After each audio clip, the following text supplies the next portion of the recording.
A teacher in Birmingham, 1974, threw a wooden blackboard rubber across the room at a boy's head for talking. Nobody reported it. Nobody even mentioned it at dinner. In 1977, a PE teacher in Newcastle sent an entire class of 11-year-old boys on a cross-country run through January rain, wearing nothing but thin cotton shorts and plimsolls. And in thousands of schools across Britain, left-handed children had their writing hand struck with a ruler until they learned to use the other one. That was the classroom you walked into, not a century ago, not in some faraway country. In Britain, in the 1960s and 70s, in schools your parents trusted completely.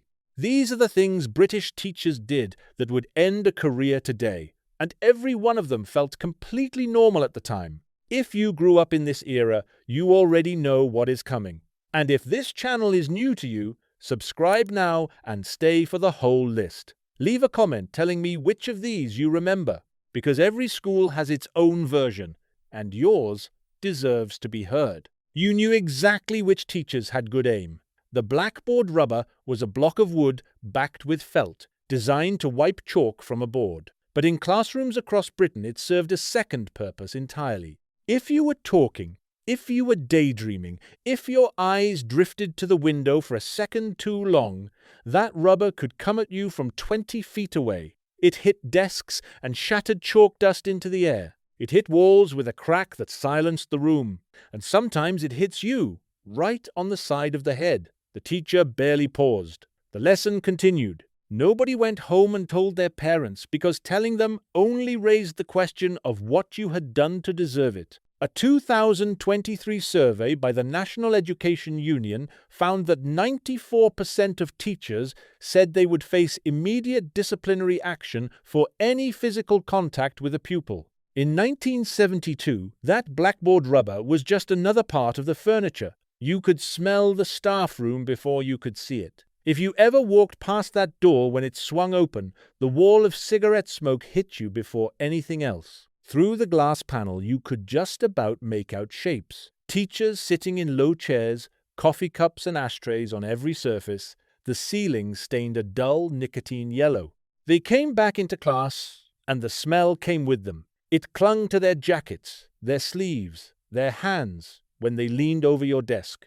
Some teachers smoked openly during lessons. A geography teacher in Essex was known to keep a lit cigarette balanced on the edge of his desk while he wrote on the board. Nobody questioned it. The 1971 edition of the Schools Council working paper made no mention of staff smoking as an issue. It was simply part of the environment, like chalk dust and floor polish. Today, smoking on any school premises in England carries an automatic fine. But back then, the staff room haze was just the weather inside the building. Chalk was cheap and it was everywhere. And in the hands of certain teachers, it became a small white missile. You learned early which seat was in the firing line. The front row meant you were close enough to be grabbed. The back row meant you were a target. A piece of chalk snapped in half and flicked at your forehead was not a crisis. It was a Tuesday. Some teachers had a signature move. Mr. Hadley, at a grammar school in Suffolk, was said to bounce chalk off the back wall and hit pupils on the ricochet. Whether the story was true or not, it did its job. You sat still, and if it hit you, you were expected to pick it up, walk to the front, hand it back, and sit down without a word. That was the unspoken rule. The chalk belonged to the teacher. So did the authority to throw it. From as young as 7 years old, you were called to read aloud in front of the class. There was no warning. There was no opt-out. You sat there counting paragraphs, working out which one was yours, rehearsing it silently while your heart hammered. If you stumbled over a word, the correction came immediately, sometimes gently, sometimes not. Some teachers repeated your mistake back to you slowly, making sure the whole room heard it twice. The 1967 Plowden Report recommended a more child-centered approach to primary education, but in practice, the old methods held firm for another decade. Public reading was a test of nerve, dressed up as a lesson in English, and it started before most children had learned to manage their own nerves at all. The quiet ones dreaded it the most. The confident ones survived. and the ones who struggled with reading carried that classroom silence with them long after the lesson ended. The walk to the headmaster's office was the longest walk in the school. You heard the stories before you ever saw the door. A company called Coopers in Surrey manufactured school canes and sold roughly 6,000 a year to British schools through the 1950s and 60s. Head teachers ordered them by the dozen, the way they ordered exercise books and pencils. Thin, swishy canes left a burning sting. Thicker canes with a curved handle landed with a dull thud. 6 of the best were the phrases, "You bent over," "You waited," and when the first one landed, the air left your lungs before the pain even registered. Corporal punishment remained legal in British state schools until 1986, when the House of Lords voted by just 94 to 92 to ban it. For every child who went through it before that date, the memory is not historical, it is physical. The slipper was not a slipper at all. It was a plimsoll, a rubber-soled gym shoe, usually size 10 or 11, kept in the top drawer of a teacher's desk or hanging from a hook in the PE office. You knew which teachers had one. At Litherland High School near Liverpool, more than 1,800 official slippers were recorded in 1980 alone. That is one school. 1 year, the slipper was used for talking, for lateness, for forgetting your homework, for looking out the window at the wrong moment. It was delivered in front of the class. You walked to the front. You bent over. The room went quiet. And when it was done, you walked back to your seat and sat down on a sting that lasted the rest of the lesson. The Beano and the Dandy ran weekly cartoon panels showing Dennis the Menace getting the slipper. That is how ordinary it was. It was entertainment. You stood on that frozen field in January, in shorts and plimsolls, and nobody asked whether you were cold. PE in the 1960s and 70s was not designed for comfort. Boys wore thin cotton shorts and a vest, sometimes nothing on top at all. Cross-country running happened in rain, frost, and wind. You ran through mud that came over your ankles and came back with knees the color of raw beef. After the run came the showers. Communal, open, no curtains, no cubicles. The PE teacher stood at the exit, checking you were wet before you were allowed to dry off. The trick was to sprint through the water fast enough to get your hair damp without actually stopping. A rolled-up towel whipped at your legs was a bonus if someone behind you was feeling brave. According to a 2021 report by the Youth Sport Trust, over 70% of secondary schools in England now provide individual changing cubicles. In 1973, privacy in the changing room was not a word anyone used. If you were left-handed, you did not just learn to write, you learned to hide. Throughout the 1960s and into the early 70s, many primary school teachers treated left-handedness as a fault, not a difference. A fault. You picked up the pen with your left hand and the correction came immediately. A tap on the knuckles. A sharp word. Sometimes your left hand was physically held down against the desk or tied behind the chair with a length of ribbon. The idea had no educational basis. It was superstition and habit dressed up as instruction. Many children forced to switch hands developed poor handwriting that followed them for life. Some developed speech difficulties. A 1974 study by the psychologist Marian Annett at the University of Hull found no cognitive advantage to right-handedness. But by the time the research reached classrooms, thousands of children had already been corrected out of something that was never wrong. The ruler across the knuckles needed no appointment. It required no referral to the headmaster. It happened at the teacher's desk, in the middle of a lesson, without warning. You were called up. You held your hand out because you were told to. And you did not pull it back because pulling it back meant getting it twice. A wooden ruler, 12 inches long, brought down across the back of the fingers. Used for talking, fidgeting, getting a sum wrong, messy handwriting. The pain was sharp and quick. The humiliation lasted longer. You went back to your seat and tried to hold your pen with fingers that were still buzzing. In the 1950s and 60s, most primary schools in England permitted some form of hand punishment by classroom teachers. By the mid-70s, it was beginning to fade. But it did not vanish overnight. Some teachers carried the habit into the 80s the way they carried their briefcases. It was simply part of the job. You sat at that kitchen table after dinner, writing the same sentence over and over, and the only sound was the clock on the wall. I must not talk in class. I must not talk in class. I must not talk in class. 300 times.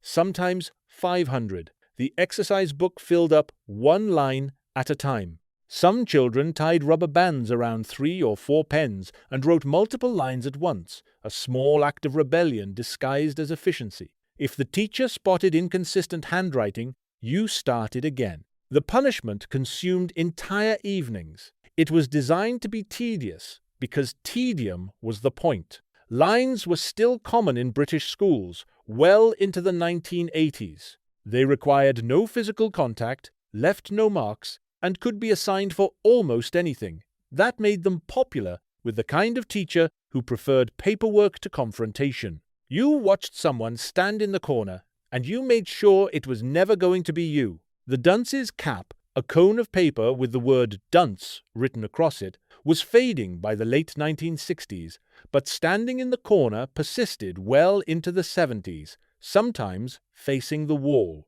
sometimes facing the class, which was worse. A child could stand there for an entire lesson, legs aching, everyone watching. The offense might have been getting a question wrong, or not finishing work on time. The message was visible to every pupil in the room. That child is failing. You are not. Make sure it stays that way. It was discipline through shame, and it worked on everyone except the child standing there. Today, the Department for Education's behavior guidance explicitly states that no pupil should be subjected to humiliation as a form of discipline. In 1971, humiliation was the discipline. Nitty, Nora, the bug explorer. You whispered it to the person next to you when the announcement came in assembly. The school nurse was coming. You sat in that line, praying your head was clean. The nurse moved from child to child with a fine-toothed comb, parting hair, inspecting scalps, occasionally pausing in a way that made the whole room hold its breath. If she found something, you were pulled aside. Everyone saw. Everyone knew. You went home with a note and a brown paper bag. The school medical service had been operating since 1907, and head lice inspections became routine across British schools for decades. By the late 1990s, health officials decided the practice was too humiliating and it was quietly discontinued. But for every child who sat in that queue between the 50s and the 80s, the memory of Nitty Nora is sharp and specific. You can still feel the comb. At home on Sunday nights, your mum did it all over again. The fine-toothed comb dragged through wet hair over a sheet of newspaper spread on the kitchen table. If anything landed on that paper, you were not going to school on Monday without a head full of Derbach shampoo and the faint chemical smell that every other child could detect from 3 desks away. You stood on that scale with 30 other children waiting behind you. School medical inspections in the 1960s and 70s were thorough and entirely public. You were weighed, measured, and examined in the school hall or a classroom cleared of desks, eyes, ears, teeth, spine. The school dentist arrived with a portable chair and a set of metal tools that looked like they belonged in a workshop. Inoculations were given in long queues, sleeves rolled to the shoulder, one child after another. The BCG jab for tuberculosis left a small round scar on the upper arm that almost every person born in Britain between 1953 and 2005 still carries. In 2019, NHS England reported that school-based immunisation programmes reached over 92% of eligible pupils, but the process today happens behind screens and consent forms. In the 70s, the needle went in and the next child stepped forward. If you were punished at school, you did not tell your parents, because telling them made it worse. The teacher's authority was absolute, and your parents reinforced it without question. If you came home and said you were caned, the first question was always the same.